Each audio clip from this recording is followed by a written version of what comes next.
इस सवाल के साथ कि दिल्ली की लड़ाई तो किसके दावे में कितनी सच्चाई। इस मुद्दे पर बात करने के लिए हमारे साथ एक खास पैनल जुड़ रहा है। हमारे साथ भारतीय जनता पार्टी की प्रवक्ता अनुजा कपूर जुड़ रही हैं, आम आदमी पार्टी के प्रवक्ता निवान शर्मा हमारे साथ हैं, हमारे साथ पॉलिटिकल एनालिस्ट तहसीन पूनावाला हैं और वरिष्ठ पत्रकार एनके सिंह सर हैं। एनके सर, सबसे पहले चर्चा की शुरुआत आपसे इसी सवाल के साथ कि दुनिया की सबसे बड़ी पॉलिटिकल पार्टी को क्या जरूरत है कि वो एक के बाद एक आम आदमी पार्टी के नेताओं को तोड़े और अगर नेता ना टूटे तो वो कहे कि हम तुम्हें जेल में भेज देंगे, जैसा कि आज आम आदमी पार्टी के नेता ने, मंत्री ने आरोप लगाया। एनके सर, देखिए, इसको पॉलिटिकल जो डिबेट है उसको छोड़ के अगर ये देखा जाए तो ये बात सही है कि चुनाव के दौरान अचानक ये जो चीजें हो रही हैं इसे लेके कहीं ना कहीं शक जरूर होता है सरकार के मंशा पे। और सिर्फ ये कह देना कि साहब ये ईडी अपना काम कर रही है, law takes its own course और जुडिशरी से नहीं मिला, मुझे लगता है ये जनता के लिए बहुत अच्छा नहीं। यही वजह है कि आज आप देखिए पिछले 24 घंटे में 2 केसेस में सरकार ने बैकडाउन किया और आपने देखा कि इनकम टैक्स ने कोर्ट में कहा कि नहीं, हम कोई भी चुनाव तक कार्रवाई नहीं करेंगे। मतलब कि इनकम टैक्स को भी मालूम था, सरकार को भी मालूम था कि इससे पब्लिक मैसेज अच्छा नहीं जा रहा है। और दूसरा, आज संजय सिंह के केस में भी यही हुआ कि जब सेकेंड हाफ शुरू हुआ पोस्ट लंच तो सीधे एएसजी ने कहा कि नहीं साहब, हम संजय सिंह के बेल को अपोज नहीं करेंगे। ठीक है, तो ये साफ दिखाई देता है। और उसकी वजह क्या है? जर्मनी, अमेरिका, यूएन और वो भी छोड़िए, अभी जो अपोजिशन की 5 डिमांड थी वो सारी इलेक्शन कमीशन से वो यही था कि साहब ये विक्टिमाइजेशन है जो हो रहा है। तो मेरे ख्याल से पब्लिक में जो मैसेज जा रहा है वो बहुत पॉजिटिव नहीं था सरकार के लिए, इसलिए सरकार ने इन दोनों केसेस में अपने हाथ थोड़ा सा पीछे किए। तो बड़ा अच्छा है, सरकार की नीति अच्छी है। ठीक है सर। अनुजा कपूर, ये एक लाइन की मोटी बात यह है कि पार्टी ज्वाइन करो नहीं तो जेल, ऐसे तो राजनीति नहीं हो सकती लोकतंत्र में, यह आरोप है आम आदमी पार्टी का। जय श्री राम।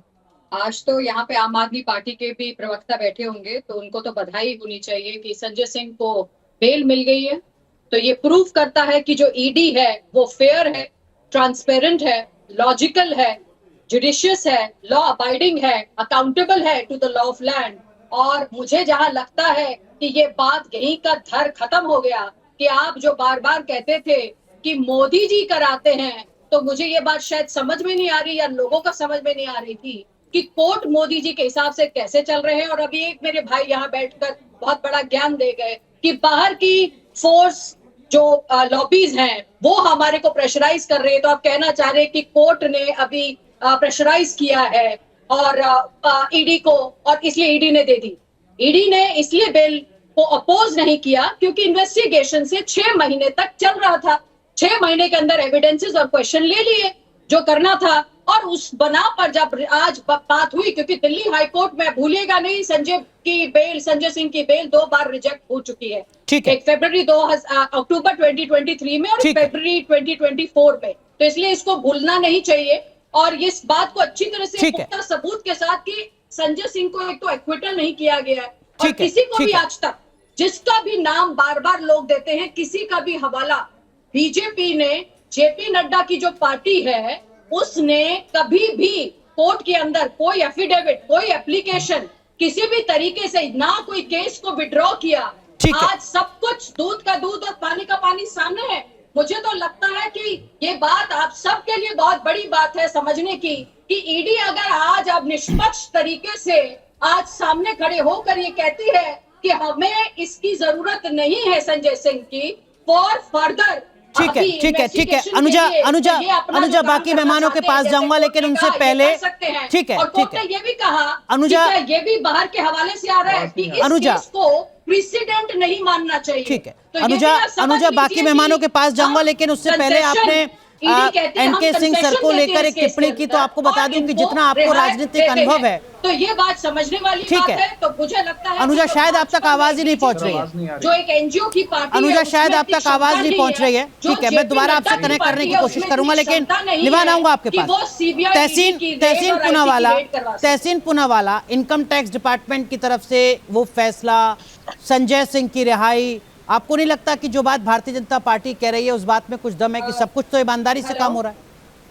मुझे आवाज नहीं आ रही है।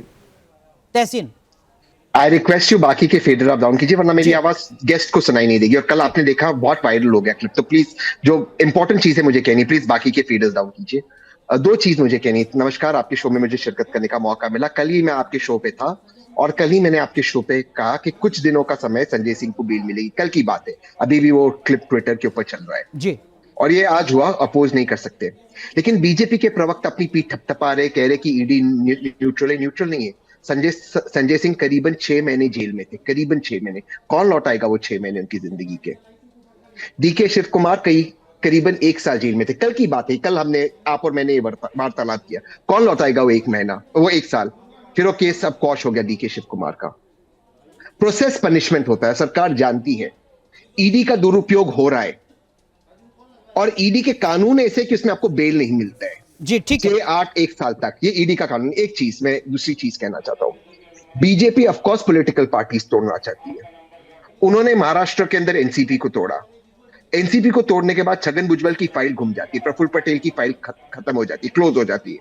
ये कर रहे, ये दुरुपयोग कर रहे। और मैं आपके माध्यम से एक लास्ट चीज कहना चाहता हूं। ईडी के अफसर काफी अच्छे अफसर है, प्रोफेशनल अफसर, उनको मैं कहना चाहता हूं आपके माध्यम से, इस तरह का आपकी जो वफादारी है सरकार के प्रति नहीं, संविधान के प्रति होनी चाहिए।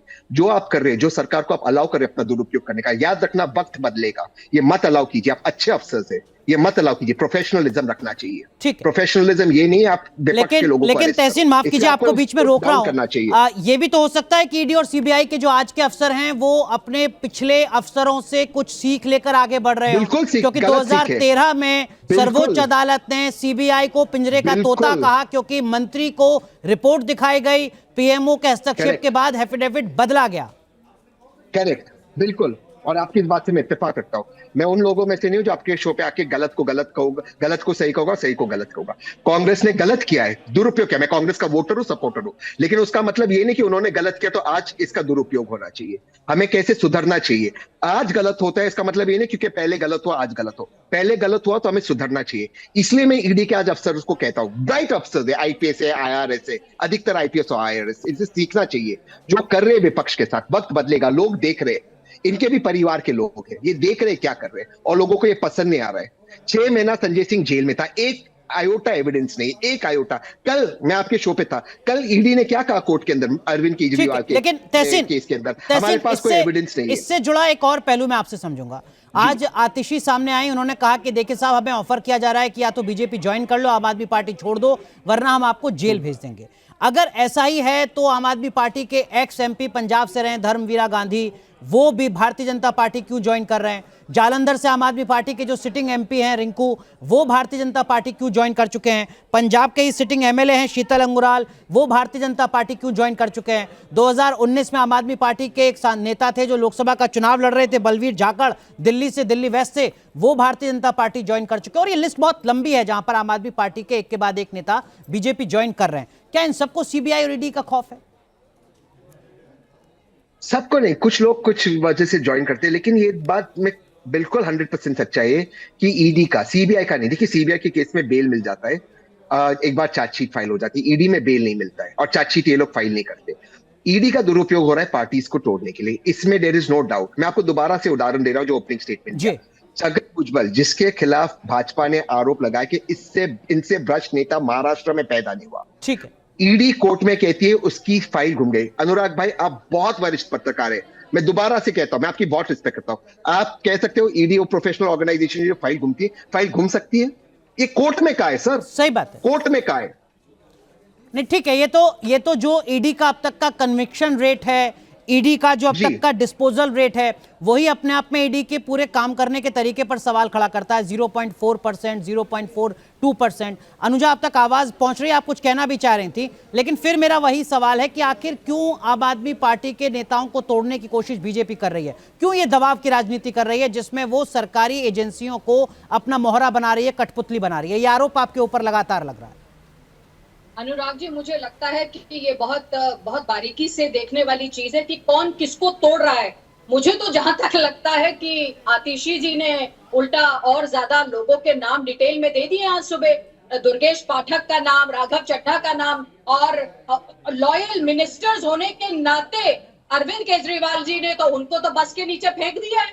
तो मुझे तो समझ में नहीं आ रहा कि कौन किसके लिए काम कर रहा था और कौन किसको बसों के नीचे फेंक रहा है, क्योंकि वो लॉयल उनके लिए बने थे, उनको बचा रहे थे अरविंद केजरीवाल को। अचानक से अरविंद केजरीवाल जी को लग गया अरे ये तो सीट मांग लेंगे। नहीं, लेकिन आम आदमी पार्टी कह रही है कि इन दोनों के नाम, इनकी रिपोर्टिंग को लेकर जो जिक्र है वो अभी अचानक से नहीं आया। वो 1.5 साल पहले जब गिरफ्तारी हुई थी, 1.5-2 साल पहले, तभी ये नाम सामने आ चुके थे रिपोर्टिंग को लेकर, टाइमिंग को लेकर। Already there is no timing in anything, the thing is there in the investigation, it is there and who has given. सबसे बड़ी बात देखने वाली है कि अरविंद केजरीवाल ने ये नाम लिया है, और इस बात की शर्म आनी चाहिए अरविंद केजरीवाल जी को भी कि अपने ही मंत्रियों को जिन्होंने उनको बचा रहे हैं उनकी क्या इज्जत रखी है। निवान, अगर सब कुछ सही तरीके से चल रहा है, आप सच्चाई की लड़ाई लड़ रहे हैं, तो क्या वजह है कि अचानक से खबर आती है कि आम आदमी पार्टी के जितने भी विधायक हैं, मंत्री हैं, वो जाते हैं, सुनीता केजरीवाल जी से मुलाकात करते हैं,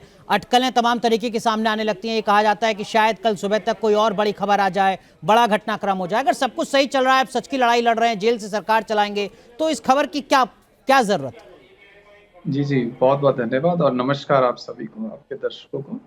और देखिए, आज का दिन तो बहुत एक जो जनता जो है, दिल्ली की जनता इतने दिनों से बहुत दुखी थी और चिंता में थी कि उनके नेताओं को एक के बाद एक जेल में डाला जा रहा है। आज उनके लिए बहुत एक राहत का दिन है और जनता सेलिब्रेट कर रही है दिल्ली की कि उनके नेता जो है वो संजय सिंह जी को बेल मिल गई है। तो आप सभी को बधाई। देखिए, जो आप जिन चीज़ों की बात कर रहे हैं वो एक नॉर्मल प्रोसीजर है। अगर विधायक जो है मिलना चाहते हैं, हमारे नेता जेल में हैं, अगर वो उनके घर जाके उनके परिवार से मिलना चाहते हैं तो कोई भी मिल सकता है, और हमारे नेताओं के घर तो सबके लिए खुले हैं। और दूसरी बात, देखिए, संजय सिंह की आज क्योंकि चर्चा संजय सिंह पर होनी चाहिए, हमें ऐसा लगता है कि संजय सिंह को अगर आप देखें क्यों जेल में डाला था, तो वो इसलिए डाला था कि वो मोदी जी के खिलाफ जो संसद में है सबसे बुलंद आवाज थे। अडानी का इशू हो, चाहे जो राम मंदिर में चंदे का इशू हो, संजय सिंह जी ने ऐसे पाथ ब्रेकिंग इश्यूज को जो है संसद में बहुत ऐसी बुलंद आवाज से उठाया कि जो एक आवाज जो है वो सब पर भारी पड़ जाती थी कई बारों में। तो इनको राघव चड्ढा और राहुल गांधी पर संसद में नहीं दबा पाए तो उठा के जेल में डाल दिया। अब देखिए, उनके केस में क्या मिला पिछले इतने दिनों से जो जेल में थे, कुछ भी नहीं मिला। जब कोर्ट ने इतना स्ट्रिक्ट एक निर्देश दिया कि कोर्ट ने कहा कि अगर आप इसके बारे में आगे की इंफॉर्मेशन या आगे की प्रोसीडिंग्स नहीं तय कर पाते हैं तो हम ऐसा इसके अंदर डिसीजन देंगे जो आपकी पूरी आपके लिए राहत की खबर हो सकती है यकीनन लोकसभा चुनाव से ठीक पहले। लेकिन एनके सर, आपने अभी सीबीआई और ईडी के काम करने के तरीके पर सवाल खड़ा किया था। ये पहली बार तो नहीं हो रहा है सर। 2007 में यही ईडी, यही सीबीआई कहती है कि मुलायम सिंह यादव और उनके पूरे परिवार के खिलाफ पुख्ता सबूत हैं जिससे कि उनकी मुश्किलें बढ़ सकती हैं कानूनी तौर पर। उसके बाद ये मार्च 2007 में सीबीआई और ईडी कहती है। जुलाई 2008 में देखते हैं कि न्यूक्लियर डील पर जैसे ही सरकार गिरने वाली होती है, वही मुलायम सिंह यादव अपनी पार्टी के साथ सामने आते हैं और सरकार को बचाते हैं। और 2008 से 2014 तक फिर सीबीआई और ईडी सब कहीं फाइलें अपनी गुम कर लेते हैं।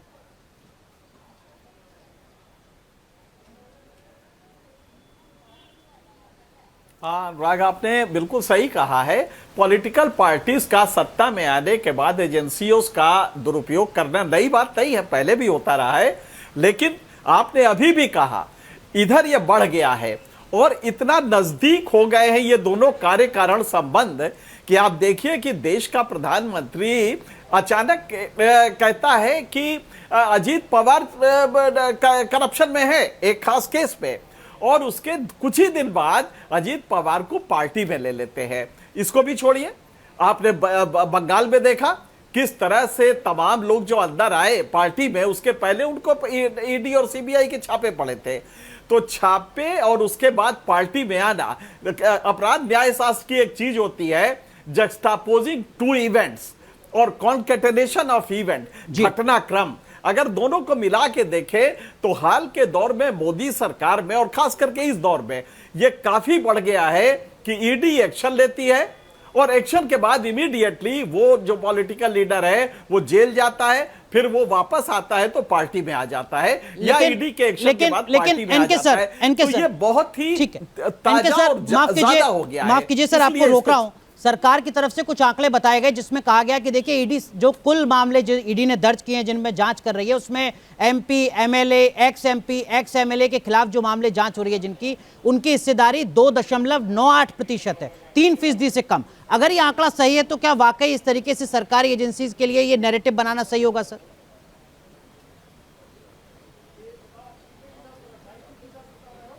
हाँ नहीं, बिल्कुल नहीं, ये आंकड़ा गलत है। दो चीजें हैं, आंकड़े कितनी बढ़िया फर्ज किए गए हैं इसको हम बता दें आपको।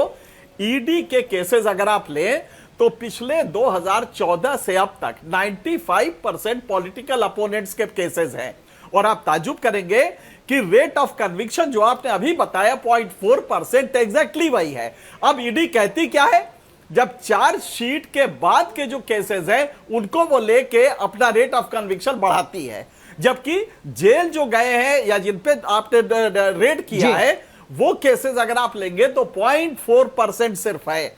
इसलिए सरकार इस तरह के फिगर्स देती है, लेकिन हकीकत यह है कि क्या आप नहीं देख रहे हैं एज ए जर्नलिस्ट किस तरह से ईडी का इस्तेमाल पॉलिटिकल अपोनेंट्स को दबाने के लिए किया जा रहा है? तो मेरे ख्याल से इसमें कुछ कोई तर्क है नहीं। अनुजा, एनके सर को आपने सुना, जितना आपका राजनीतिक अनुभव है, जितनी मेरी उम्र है जर्नलिस्ट के तौर पर, उससे ज्यादा का अनुभव एनके सर का है। हम लगातार उनको सुनकर देखकर बड़े हो रहे हैं, सीख रहे हैं। कुछ आंकड़े भी हैं। यूपीए के दरमियान ईडी या सीबीआई जो एक्शन लेती थी, जाहिर सी बात है 60% विपक्ष के नेताओं पर एक्शन हो रहा था, लेकिन अपनों के खिलाफ भी एक्शन हो रहा था। ए राजा को जेल भेजा गया, कनिमोई को जेल भेजा गया, और तमाम जो सहयोगी थे उनके खिलाफ एक्शन हुआ। कलमाड़ी का नाम भी उसमें शामिल है। 2014 से 2024 तक बीजेपी का कोई एक नेता जो आप बता सकें, गिना सकें, जिनके खिलाफ ईडी या सीबीआई ने कोई जांच की हो, किसी को जेल भेजा हो? अनुजा कपूर। अनुराग जी, तो पहले मैं आपसे यही पूछ लेती हूँ, इनसे भी पूछ लेती हूँ कि बीजेपी ऑपोजिशन में भी रही है, और अगर ऑपोजिशन में रही है तो अब आपके पास क्या था जब आप केज्ड पैरेट थे? आपने बोला कि 60%, उसमें बीजेपी के कितने आप लोगों ने निकाल कर दिए थे केसेस? तो मेरे लिए ये बात यहाँ पर कर देना, हमसे सवाल पूछ लेना, मुझे नहीं लगता कि ये जायज है। आप खुद भी कह रहे हैं कि सिर्फ 2% ईडी के जो केसेस हैं वो एमएलए और एमपीज और इनसे रिलेटेड है, जो बिल्कुल सही कहा है आपने, डेटा आपसे बिल्कुल सही है। शायद आप मेरा सवाल नहीं समझ पाए। मैं ये जानना चाह रहा हूँ कि 2014 से 2024 तक बीजेपी का कोई एमएलए, कोई एमपी जिसके खिलाफ ईडी सीबीआई ने जांच की हो, जिसको जेल भेजा गया? चंडीगढ़ के अंदर ही बीजेपी का एमएलए पकड़ा गया था, है ना? तो मैं अभी रिसेंटली की बात है, तो जहां पर, और एक बार पहले भी तो हमने उनको टिकट नहीं दी थी। तो मैं जो एक बात सीधा और साफ कर्नाटक से भी रिलेटेड रहा है, तो मैं आपको एक बात ये बता देती हूँ। देखिए, ऐसा है, जुडिशरी ना किसी के घर की पतौती नहीं है। आप लोगों के सबके पास, आपके पास भी अनुराग जी, और मेरे साथ पैनल में जितने लोग बैठे हैं, सबके पास राइट है। आपके पास कोई पुख्ता सबूत है बहुत चीजों के, आप लीजिए और जाइए। ये लीगल बैटल है, इस पर डिबेट पर बैठकर सिर्फ और सिर्फ मुंह जबानी बात कर देना और एलिगेट कर देना अच्छा नहीं लगता। मुझे लगता है कि कोर्ट पर संज्ञान सभी को है और विश्वास सभी को है, तो आप जाइए, अपने दस्तावेज उठाइए, सिंघवी जी को बोलिए, कपिल सिब्बल को बोलिए, आपको तहसीन पुनावाला दिलाएंगे। जब सब कुछ चंगा है बीजेपी में, तो क्यों कोई सीबीआई या ईडी जांच करेगी किसी के खिलाफ? क्योंकि जब छगन भुजबल का मैंने आपको उदाहरण दिया, इनके विधायक के पास 9 करोड़ रुपए कैश में पकड़े गए, बरामद हुए 9 करोड़ रुपए कैश। एजेंसी जाके कोर्ट के अंदर कहती है माफी चाहते, हमने रेड किया बिना इंफॉर्मेशन दिए, केस बंद। हेमंता बिस्वा शर्मा जी के खिलाफ खुद बीजेपी ने व्हाइट पेपर निकाला था, वो आरोपी थे, आरोपी से आज वो अप्रूवर बन गए और बीजेपी के मुख्यमंत्री बन गए। कई ऐसे उदाहरण है। वाईएस चौधरी, मैं कोट करता हूँ, जीवीएल नरसिम्हा राव जी जिनके सांसद है और कई बार हमारे साथ डिबेट में बैठे, उनका पत्र में वर्बेटम कोट करता हूँ कि वाईएस चौधरी के पास पैसे ना केवल अवैध तरीके से आए, देश के दुश्मनों की तरफ से आए। आज वाईएस चौधरी सम्मानित मेंबर है भारतीय जनता पार्टी के। आपने बिल्कुल सही कहा, 2% लोगों पे केस हो रहा है, पॉलिटिकल लोगों पे, पर उन 2% में से 99% लोग जो है वे विपक्ष के लोग हैं। ये दिक्कत है, ये समस्या है। दूसरी चीज मैं कहना चाहता हूँ, बिल्कुल मैं एक लाइन में और कहना चाहता हूँ, बिल्कुल चीज मैं मानता हूँ कि जुडिशरी किसी के घर की नहीं है, लेकिन जुडिशरी आपको बेल दे ही नहीं सकती क्योंकि ईडी के कानून ऐसे बने। मैंने बहुत बार आपके शो पे कहा, लेकिन जैसे कल मैंने आपके शो पे कहा और आज ये हुआ कि अब बेल मिलेगा क्योंकि 1 साल हो गया, लेकिन किसी का 1 साल जिंदगी का व्यर्थ होता है, इसके बारे में हमें सोचना चाहिए। कुछ नाम यहाँ पर गिनाए तहसीन पुनावाला ने इस सवाल के साथ कि ये दरअसल में जुडिशरी के ऊपर कोई सवाल नहीं खड़ा कर रहा है। जिस कानून के तहत उन्हें जेल भेजा जा रहा है, उस कानून की प्रक्रिया ही ऐसी है कि महीनों तक इंतजार करते रहना पड़ेगा जमानत के लिए। अनुजा, मैं तहसीन जी से एक और बात पूछ लेती हूँ। पीवी नरसिम्हा राव शायद आप ही के टाइम के प्राइम मिनिस्टर रहे हैं, उनके साथ क्या रहा है वो आप भी जवाब जानते हैं और आप भी उसको देख के बता सकते हैं कि कैसे उन्होंने अपनी पूरी सरकार बचा ली थी। और जहां पर हमने तो एक वोट से अटल बिहारी वाजपेयी ने पूरी सरकार गिरा दी। तो मुझे जहां तक आपको और ज्ञान देने की जरूरत नहीं है। और जहां तक रही पीएमएलए की बात कर रहे हैं, तो सुप्रीम कोर्ट ने जुलाई 2022 के अंदर 3 जज बेंच ने अपहेल्ड किया था कंटेस्टेड प्रोविजंस को। कौन सा केस रहा है? वो है विजय मदन लाल चौधरी का यूनियन ऑफ इंडिया के साथ वर्सेस के केस के अंदर। उसके अंदर ये ऑलरेडी कहा गया है कि जो अपहेंड कर दिया है कि जो प्रोविजंस है पीएमएलए के, उसको अपील किया गया है। तो यहाँ पर बैठ के मैं फिर कहूंगी ज्ञान देना बहुत अच्छा है, पर आधा अधूरा ज्ञान ना दीजिए। तहसीन, बहुत संक्षेप में 10 सेकंड मुझे बाकी पैनलिस्ट के पास जाना है। सेक्शन 19 और सेक्शन 50 के तहसीन दौरान पुनावाला पर भी बात करी गई है। तो मुझे लगता है मैं इस पे being a lawyer I can also give more. Tehseen Poonawalla, बहुत संक्षेप में। मुझे समझ में नहीं आ रहा व्यक्तिगत टिप्पणी क्यों होती है, आधा अधूरा ज्ञान। में कोई ज्ञान नहीं बांट रहा हूं। आपने मुझे एक मेहमान की तरह बुलाया आपके शो पे, मैं अपना पॉइंट ऑफ व्यू दे रहा। मैं कोई ज्ञान नहीं बांट रहा हूं। मैंने अपने शो की शुरुआत में ये कहा था कि जो कांग्रेस ने किया वो सही नहीं था। मैंने भी कहा, एनके सिंह जी ने कहा। इसका मतलब ये होता है कि कोई कांग्रेस ने किया इसलिए भाजपा आज करेगी? मैं तो खुद कहता हूँ ये गलत है। कांग्रेस ने तो इमरजेंसी भी लाई थी, तो आप भी लाओगे? ये कोई तर्क होता है कि क्योंकि पास में हुआ है, नरसिम्हा राव जी ने कोई गलत किया, इंदिरा जी ने कोई गलत किया, इसलिए मोदी जी कोई गलत करे? मैं 2 लाइन से अपनी बात समाप्त करूंगा। ठीक है। हमारा जो यहाँ पर मकसद, 2 लाइन में अपनी बात समाप्त करूंगा। सिर्फ हंगामा खड़ा करना मेरा मकसद नहीं, सिर्फ हंगामा खड़ा करना मेरा मकसद नहीं। सारी कोशिश है कि ये सूरत बदलनी चाहिए, सारी कोशिश है कि ये सूरत बदलनी चाहिए। तो प्लीज पर्सनल मत होइए, हम हंगामा खड़ा नहीं कर रहे, हम बता रहे। और हमारे सवालों का जवाब ये नहीं हो सकता नरसिम्हा राव जी ने ये किया, इंदिरा गांधी जी ने ये की। तो आपको चुभ रही है मेरी बात? ठीक है। इसका मतलब that is the right path. NK sir, क्या वाकई राजनीतिक तौर पर निशाना बनाया जा रहा है, फंसाया जा रहा है, या उससे ज्यादा पॉलिटिकल विक्टिम बनकर चुनाव में फायदा उठाने की कोशिश भी की जा रही है? और अगर प्रधानमंत्री कहते हैं कि भाई एक्शन होगा, तो इसमें दिक्कत क्या है? N K sir.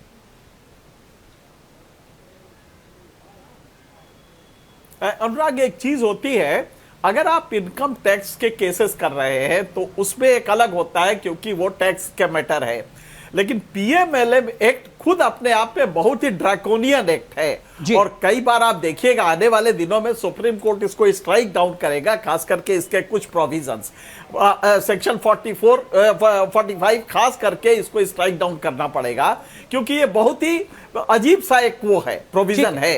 तो हमें लगता है कि ये पीएमएलए को पॉलिटिकल टूल के रूप में जो भी सत्ता में आएगा वो यूज करेगा। इस समय अगर नरेंद्र मोदी के शासन कर रहा है, तो आगे कभी अगर कोई विपक्षी शासन आएगा वो भी यूज करेगा। तो इसके जड़ में जो है वो है पीएमएलए एक्ट का ड्रैकोनियन प्रोविजन। सर माफ कीजिए, आपको रोका हूं। निवान, कानूनी लड़ाई भी जारी रहेगी और जमीनी लड़ाई भी, चुनावी लड़ाई भी निवान का है, ये साफ दिखाई। जी बिल्कुल जारी रहेगी। और देखिए सारे पैनलिस्ट बहुत इन्फॉर्म्ड हैं। अभी बीजेपी के प्रवक्ता ने कहा कि आपके पास सबूत है तो सबूत दीजिए। हम तो सबूत दे रहे हैं कि आप जो है शराब घोटाले की किंग पिन से 60 करोड़ रुपए चंदा देते हैं, फिर उसको बेल मिल जाती है, ईडी रेड मारती है, 2700 करोड़ रुपए आपको चंदा मिल जाता है, उनके केस खत्म हो जाते हैं, आपकी ईडी की फाइलें गुम हो जाती हैं। हम तो सबूत दे रहे हैं, लेकिन वो सबूत सुनेगा कौन? ठीक है, लेकिन आप कह रहे हैं कि हमारी लड़ाई जारी रहेगी।